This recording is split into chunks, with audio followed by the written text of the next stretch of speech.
vamos falar, para encerrar por hoje, vamos falar da teologia de Calvino. O grande livro de Calvino chama-se Institutas da Religião Cristã. Começou como um livreto escrito em 1536, que na edição atual, em inglês, tem 225 páginas, e terminou com 4 volumes, né? Eu pedi para o Nilton trazer para mostrar para vocês. 4 volumes, Institutas da Religião Cristã, mais de 1.500 páginas. A cada edição, Calvino expandia o seu livro. E ele também reorganizava. Uma famosa reorganização que ele fez foi tirar a predestinação, que estava no volume 1. Ele tirou de perto da doutrina da providência de Deus, que era onde ele tinha posto inicialmente, e jogou lá para depois da oração, já na vida cristã, no volume 3. Ele fez esse arranjo porque ele entendia que a predestinação ela não serve para você alcançar uma pessoa. Ela serve para dar conforto para quem já é cristão. Isso aí depois o Beza acabou avacalhando tudo, trazendo tudo de volta e não entendeu qual foi a intenção do Calvino. Né? Eu acho que esse pensamento é interessante a gente ter sempre em mente. Né? Você não usa a predestinação para alcançar uma pessoa. Você usa a predestinação como a Bíblia usa, para te dar conforto, segurança de que a tua salvação é irrevogável, que a tua salvação é segura, nada pode te separar do amor de Deus que está em Cristo Jesus, nosso Senhor. Ele ia aumentando o livro, ele nunca mudou nada no livro, mas ele ia aumentando. Ele ia enriquecendo com citações das Escrituras, com citações dos pais, dando apoio para ele. Os pais favoritos dele eram Crisóstomo e Bernardo de Claraval, né, mais recente o Bernardo, já da Idade Média, e principalmente Agostinho. Ele também ia expandindo conforme ele ia vivendo a condição de pastor.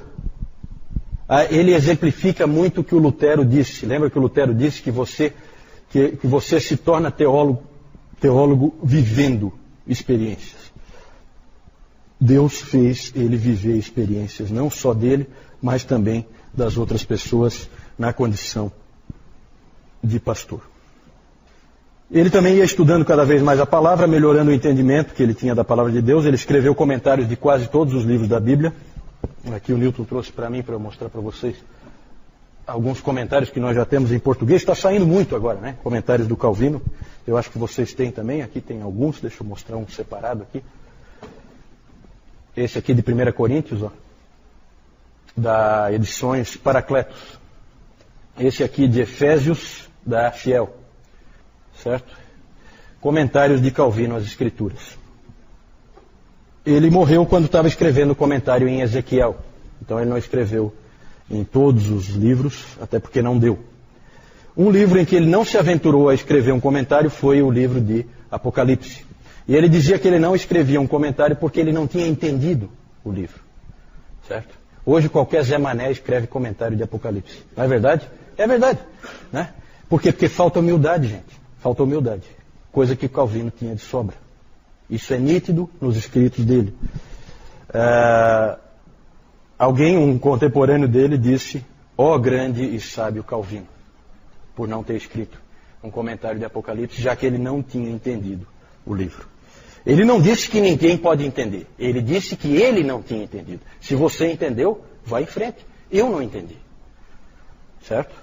O professor Calhoun disse que 4 palavras descrevem os comentários de Calvino: exatidão, clareza, brevidade e humildade. Ele começou com Romanos em 1540, porque ele achava que o Romanos era uma chave para interpretar toda a Escritura. E realmente é, né?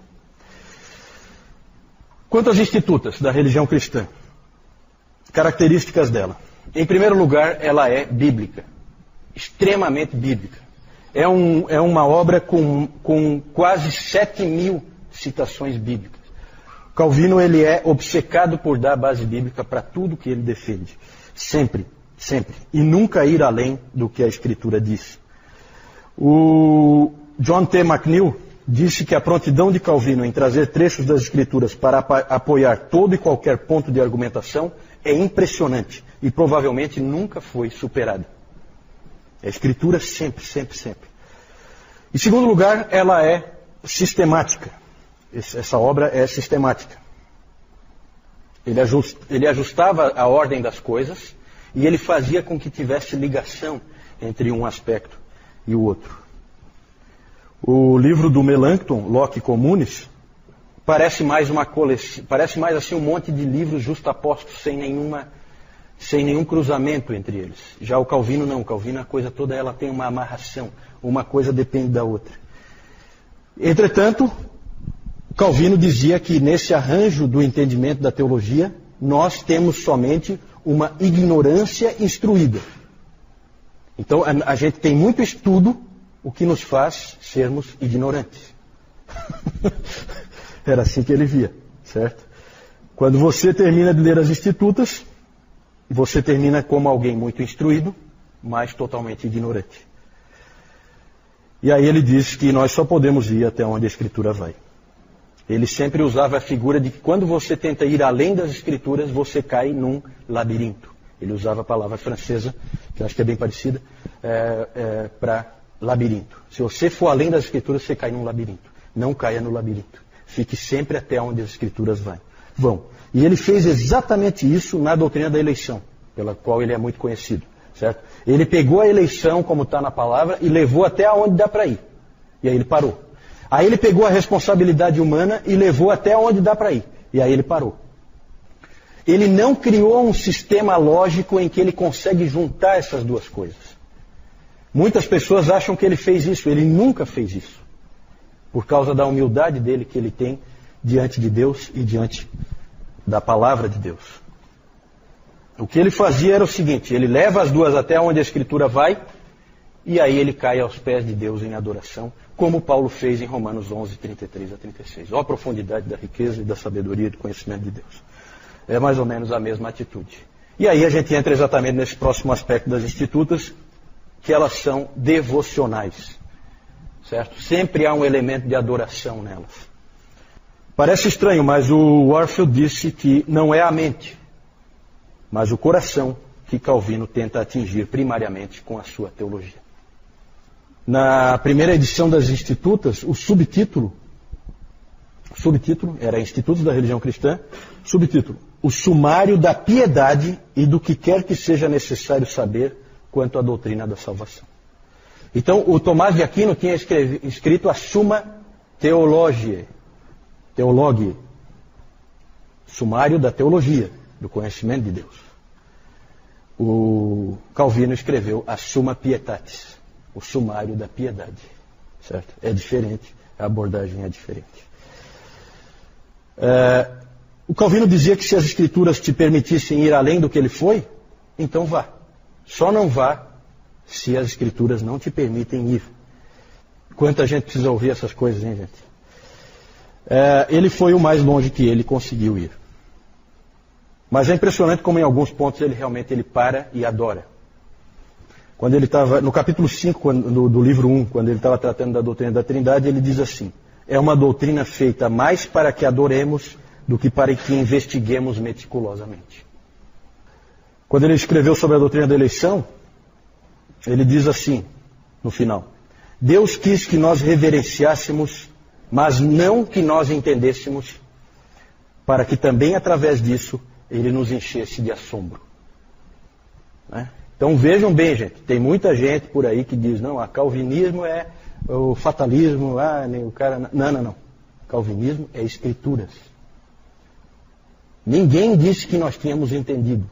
Calvino nunca disse que... acabou de dizer. Deus quis que nós reverenciássemos, mas não que entendêssemos. Por quê? Porque Deus quer de nós adoração. Adoração. Por fim, as Institutas são práticas. Nada é mais marcante no trabalho do Calvino do que o fato de que ali você vê a síntese de um indivíduo que é um exegeta, um teólogo sistemático, um pastor e um pregador. Tudo junto, numa única pessoa. Ele não queria ser isso, mas Deus queria que ele fosse. Deus queria que ele fosse. Que ele fosse essas quatro coisas numa única pessoa, para que ele pudesse fazer o que ele fez, porque esse indivíduo vai irradiar o protestantismo para muitos outros lugares.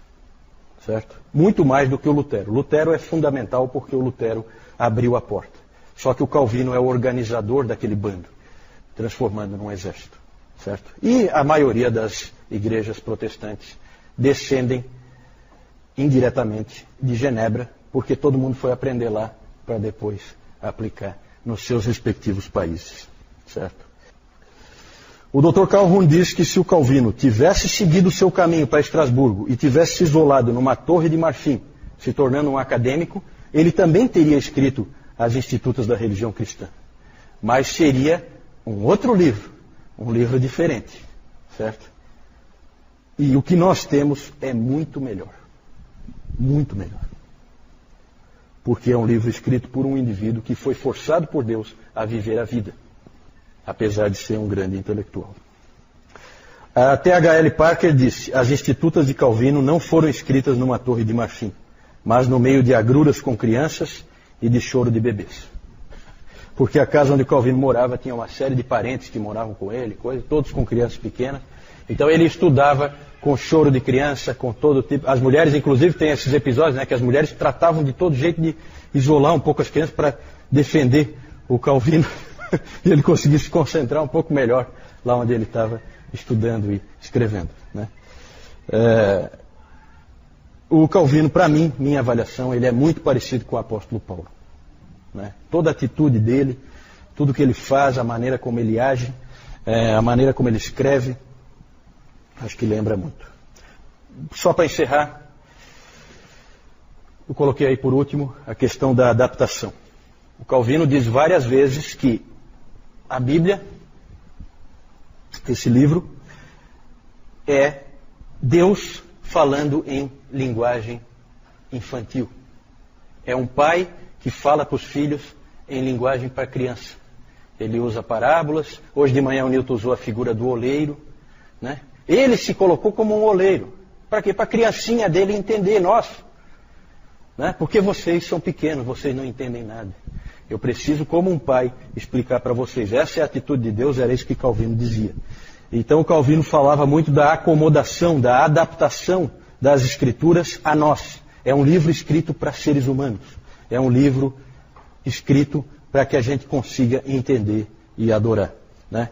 Mas ele não vai revelar tudo. Nós não vamos entender tudo sobre Deus na palavra. E ele dizia que a mesma coisa deve ser feita na igreja por aqueles que ensinam. Eles devem ter a mesma preocupação. Fazer com que as pessoas entendam a mensagem.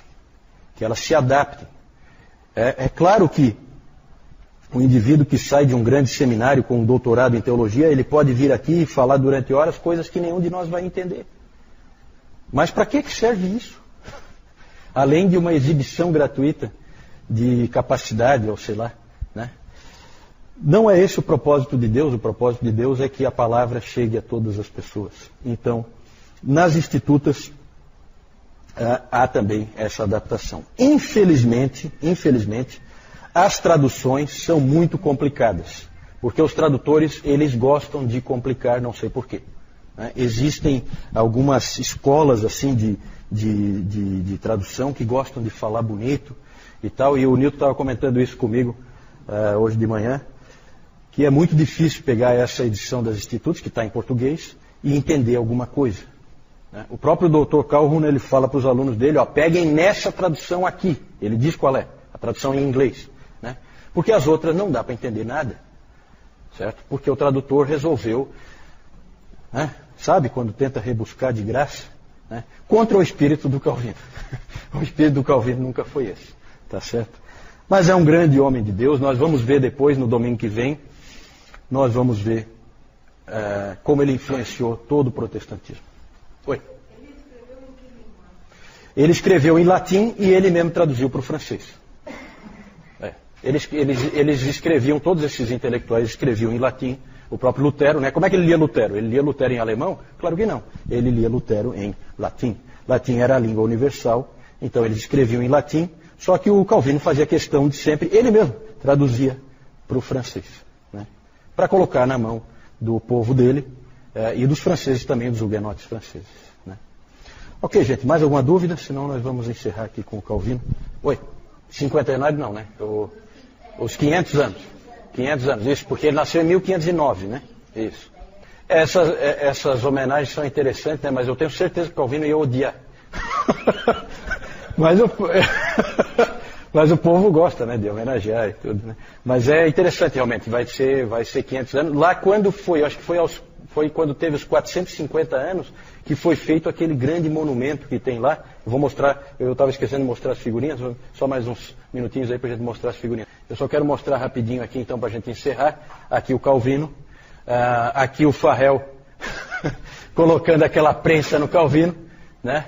Amaldiçoando a tranquilidade dele. Aqui os dois sendo expulsos de Genebra, certo? Pelo povo de Genebra. Então os dois saem da cidade. Aqui aquele monumento que tem lá em Genebra, né? Aqui esse monumento é um muro bem longo, com várias pessoas. Bem no centro estão esses 4 indivíduos. Aqui é o Farel, aqui o Calvino, esse é o Beza, sucessor do Calvino, e esse aqui é o John Knox, o grande reformador escocês, certo? E aqui uma capa de uma edição de 1834 das Institutas da Religião Cristã, Ioannis Calvini, certo? Em latim, certo?